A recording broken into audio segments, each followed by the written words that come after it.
Students, good morning. Welcome to Sajjad tutorials. आज हमें 10th standard की जो मराठी लैंग्वेज की बुक है, उस बुक में से जो फर्स्ट वाली पोयम आपको दी है, वो पोयम आज हमें यहाँ पर सीखनी है।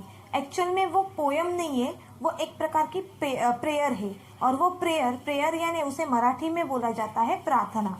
वो प्रार्थना आज हमें यहाँ पर सीखनी है। तो वो सीखने से पहले मैं आपको, जिन्होंने ये पोयम लिखी है, ये प्रेयर लिखी है, उनके बारे में मैं आपको थोड़ा सा इंट्रोडक्शन देना चाहती हूँ। इस प्रेयर के जो कवि है, वो कवि का नाम है गुरु ठाकुर जी। प्रसिद्ध कवि, गीतकार, स्तंभलेखक, नाटककार, कथा, पटकथा आणि संवाद लेखन, मराठी चित्रपटांसाठी त्यांनी लिहिलेले गीते अतिशय लोकप्रिय आहे। ये गुरु ठाकुर जो कवि उन्होंने यहाँ पर बताए हैं, वो सबसे फेमस कवि है। वो गीतकार भी है, स्तंभलेखक भी करते हैं, नाटककार भी है, कथा लिखते हैं, पटकथा लिखते हैं, संवाद लेखन लिखते हैं। उसके साथ साथ मराठी चित्रपट के लिए उन्होंने अलग अलग गीत लिखे हैं और वो गीत बहुत ही ज़्यादा फेमस हुए हैं। मराठी चित्रपट यानी आप उसे मूवी, यानी आप जिसे मूवी बोलते हैं, उसे मराठी में चित्रपट बोला जाता है। तो उसमें से उन्होंने कुछ ऐसे मूवीज यहाँ पर उन्होंने बताए हैं। नटरंग, अगबाई अरेच्चा, घर दोघांचे, टाइम पास, डॉक्टर प्रकाश बाबा आमटे। ये तो सबसे महान व्यक्ति है, इनके बारे में मुझे बताने की ज़रूरत नहीं। ये कितने बड़े समाजसेवक थे। यांच्यासारख्या अनेक प्रसिद्ध मराठी चित्रपटांसाठी त्यांनी गीतलेखन केलेले आहे। यानी इसके जैसे, मतलब यही इतने ही मूवी नहीं है, उसके साथ साथ और भी बहुत ज़्यादा मूवी है कि उसमें उन्होंने गीत लेखन किया है और वो गीत लेखन बहुत ही ज़्यादा फेमस भी हुआ है। सर्वोत्कृष्ट गीतकार म्हणून त्यांना सन 2009 साली कलागौरव पुरस्कार व सन 2010 साली जी गौरव पुरस्कार यांनी सम्मानित करण्यात आलेले आहे। किनको सम्मानित किया गया है?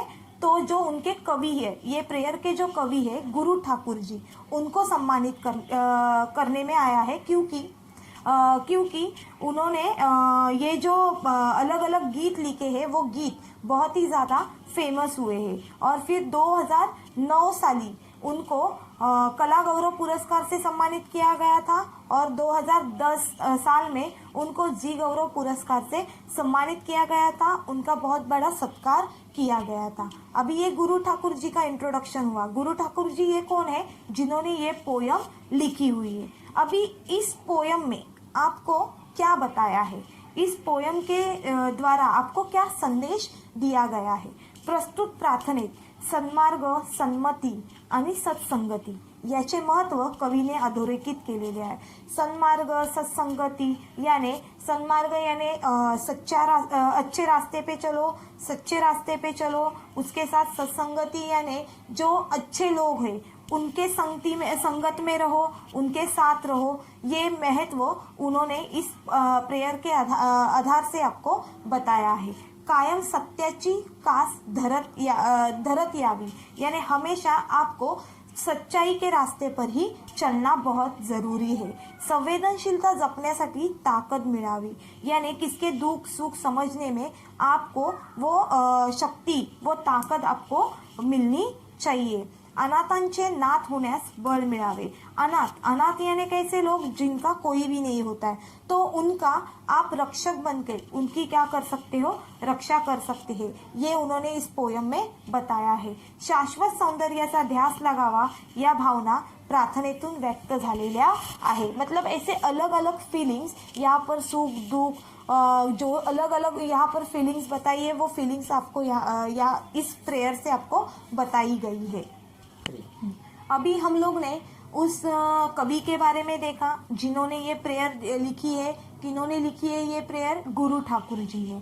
अभी उस पोयम में, उस प्रेयर में कुछ ऐसे वर्ड है जो बच्चों को समझ में नहीं आ सकते हैं। इसके लिए मैं आपको एक बार सिर्फ आपको एक्सप्लेन करके बता रही हूँ। सबसे पहली पोयम है ये, तू बुद्धि दे, और उसके साथ साथ ऊपर लिखा है उन्होंने शब्द अर्थ। शब्द अर्थ यानी क्या होता है? मीनिंग। उसमें से पहला उन्होंने शब्द अर्थ बताया है तेज। तेज यानी प्रकाश उजाला, नवचेतना, नवचेतना यानी नवीन प्रेरणा, स्मृति यानी नया कुछ करने की आपको एक ताकत मिलती है, स्मृति बोलती। सर्वथा, सर्वथा यानी परिपूर्ण यानी संपूर्ण। आजन्म, आजन्म यानी जन्मापासून जन्म असेपर्यंत जीवनभर, जीवनभर यानी पुरे जिंदगीभर। ध्यास, ध्यास यानी ओढ। तयाचा, तयाचा यानी त्यांचा, जैसे हम लोग बोलते हैं ना उनका। सोबती, सोबती यानी सहकारी, मित्र, सवंगडी यानी आपका फ्रेंड, दोस्त जो भी है वो। सारथी यानी चालक, दिशा दाखवणारा यानी आपको एक दिशा दिखाने वाला।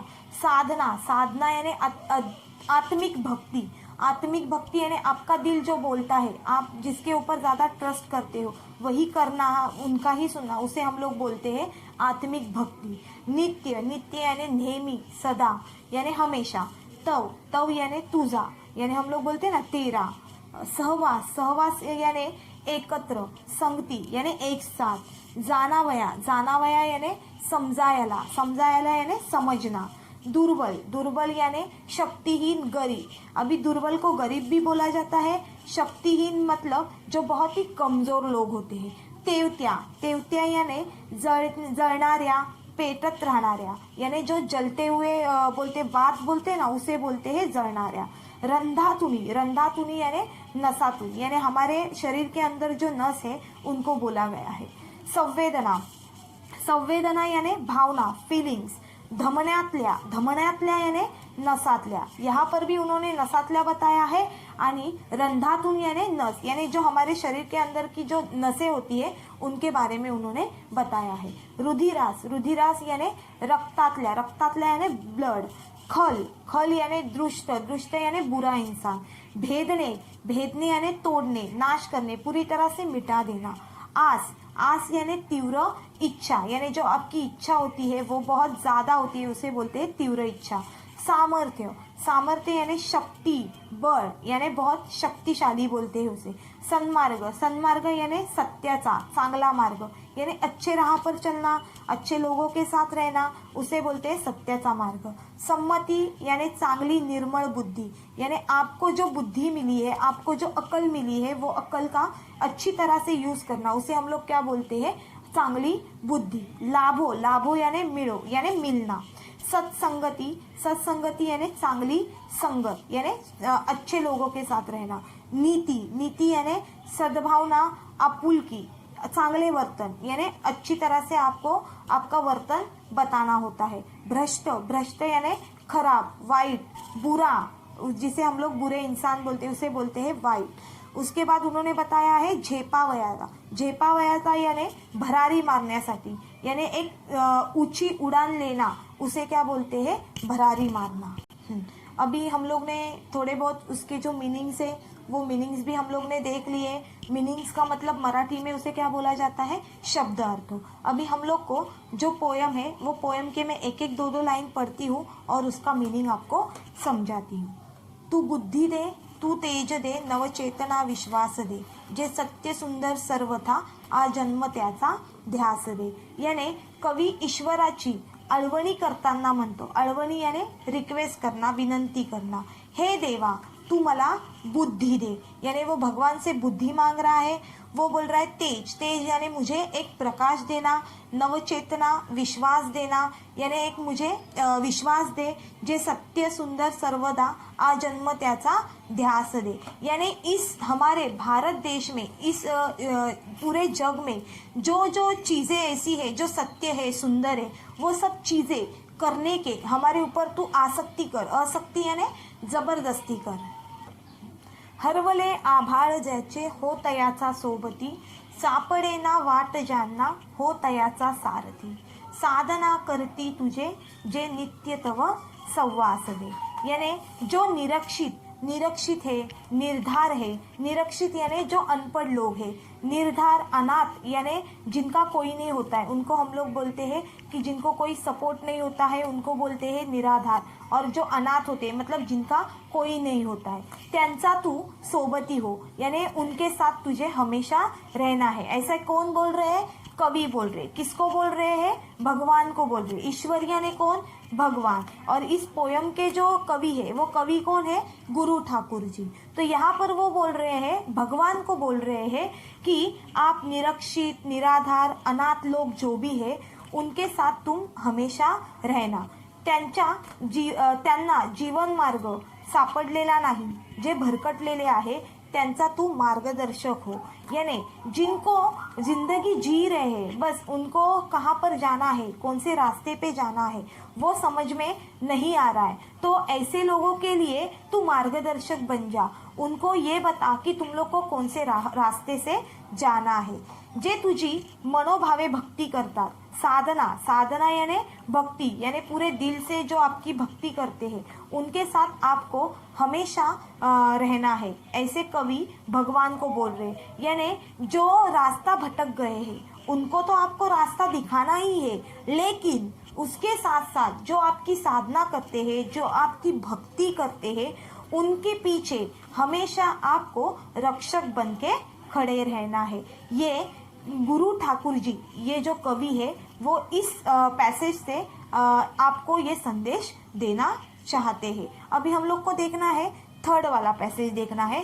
उसमें बताया है, जाणावया दुर्बलांचे दुःख आणि वेदना, तेवत्या राहो सदा रंधातुनी संवेदना, धमनातल्या रुधिरासया खलभेदायची आस दे, सामर्थ्य या शब्दास आणि अर्थ या जगण्यास दे। देखो फिर यहाँ पर बोला है दुर्बल। मैंने दुर्बल के बारे में आपको पहले ही बताया था कि गरीब, जो कमजोर लोग होते हैं, हाँ, उनके जो दुख है, उनकी जो वेदना है वो हमें समझने की तू क्या कर, एक शक्ती दे। माझ्या नसांमध्ये उजळत किंवा तेवत राहू, यानी संवेदना नेहमी माझ्या नसामध्ये उजळत तेवत राहो। यानी उनके जो दुख है, उनके जो दर्द है, वो दर्द समझने की मेरे शरीर के अंदर जो नसें है उनमें इतनी ताकत दे कि मैं उनकी फीलिंग्स को समझ सकूं। धमन्यातला रुधिरासया खल भेदायाची आस दे, यानी माझ्या नसातून वाहणाऱ्या रक्ताला दुष्टजनांचा नाश करने की प्रेरणा दे। यानी मेरे नस के अंदर से जो खून बह रहा है, जो ब्लड बह रहा है, वो ब्लड में ऐसी एक ताकत दे कि उसमें से मैं जो दुष्ट लोग हैं, जो बुरे इंसान हैं, उनको पूरी तरह से मैं मिटा दूं, उनका पूरी तरह से मैं नाश कर दूं। सामर्थ्य माझ्या शब्दाला, अद्यम शक्ति आणि माझ्या जीवनाला अर्थ दे। यानी मैं जो भी कुछ बोल रहा हूँ उन शब्दों को एक ऐसी शक्ति प्राप्त कर दे कि उनके वजह से मेरे जीवन को एक नया अर्थ प्राप्त हो जाए। अभी ये बताया है उन्होंने, थर्ड पैसेज का बताया है। अभी हम लोग को देखना है लास्ट वाला जो फोर्थ पैसेज है, वो फोर्थ पैसेज का क्या मीनिंग है। सद्मार्ग आणि सत्संगती लाभो सदा सतसंगती, नीती नाही भ्रष्ट हो जरी संकटे आली किती, पंखास या बळ दे नवे झेपावया आकाश दे।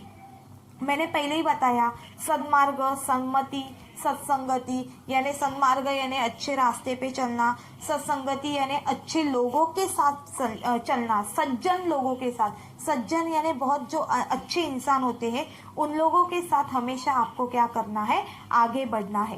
कितीही संकटे आली तरी सदाचारापासून मला प्रवृत्त करू नको। यानी मेरे जिंदगी में कितनी भी बड़ी मुश्किल है, कितने बड़े संकट आए, लोग सोचते हैं कि मेरे ऊपर इतना दुखों का पहाड़ है, भगवान मेरे साथ ही ऐसे करते हैं, तो ये नहीं सोचना चाहिए हम लोग को, बल्कि ये सोचना चाहिए कि शायद आज मेरे ऊपर अगर आज ये दिन आ रहे हैं तो कल मेरा कुछ अच्छा होने वाला है। तो उसके साथ साथ कोई गलत रास्ते पर ना भटकना नहीं चाहिए कि बाबा चलो ऐसा करके भी हम लोग को कुछ नहीं मिल रहा है तो कोई गलत रास्ता अपनाने से हम लोग को कुछ मिलेगा, तो ऐसा कुछ भी नहीं होता है। इसके लिए उन्होंने बोला है कि कितीही संकटे आली तरी सदाचारापासून मला प्रवृत्त करू नको। यानी कितनी बड़ी मुश्किल आने दे, लेकिन कभी मुझे गलत रास्ते पर भटकने मत दो। माझी नीति भ्रष्ट होऊ नये, यानी मेरी जो नीति है, मैं जो लोगों के साथ इंसानियत के साथ रह रहा हूँ, तो वो इंसानियत कभी राक्षस में, हैवानियत में ना बदले, इतनी शक्ति तू मुझ में देना. कर्तव्याच्या आकाशात भरारी घेण्यासाठी माझ्या पंखांना बळ दे. यानी जो मेरी जिम्मेदारी है, जो मेरे कर्तव्य है, वो निभाने के लिए मुझे इतनी ताकत देना कि मैं आसमान में क्या कर सकूं, उड़ सकूं. ये उन्होंने यहाँ पर आपको बताया है.